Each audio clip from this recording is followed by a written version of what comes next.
Aksi demo tolak Jokowi 3 periode berlanjut. Mahasiswa Unpati salat di tengah jalan. Lanjutan aksi demonstrasi menolak Jokowi 3 periode di Kota Ambon, mahasiswa Universitas Patimura Ambon gelar salat asar berjamaah di tengah jalan Jumat 8 April 2022 sore. Pantauan tribunambon.com di lokasi mereka menggelar spanduk yang berisi poin tuntutan aksi sebagai sajadanya. Aksi salat berjamaah itu menjadi tontonan pengguna jalan yang melintas kawasan Jalan Ir Putuhena sore ini. Akibatnya lalu lintas di kawasan Poka menuju Bandara Internasional Patimura dan sebaliknya tersendat. Diberitakan sebelumnya mahasiswa Unpati menggelar demonstrasi di depan kampus Jalan Ir Putuhena Jumat 8 April siang.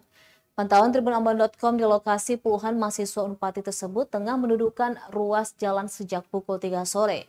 Mereka membawa sejumlah pamflet dan poster untuk melengkapi aksi demonstrasinya. Dengan menggunakan satu buah megafon, para mahasiswa itu berorasi sambil membakar ban bekas.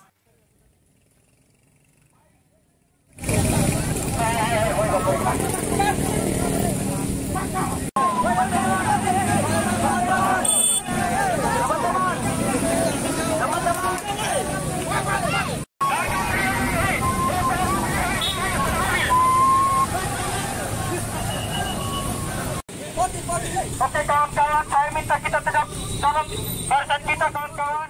Ya kawan-kawan, kita tetap dalam barisan kita. Terima kasih sudah nonton. Jangan lupa like, subscribe, dan share ya.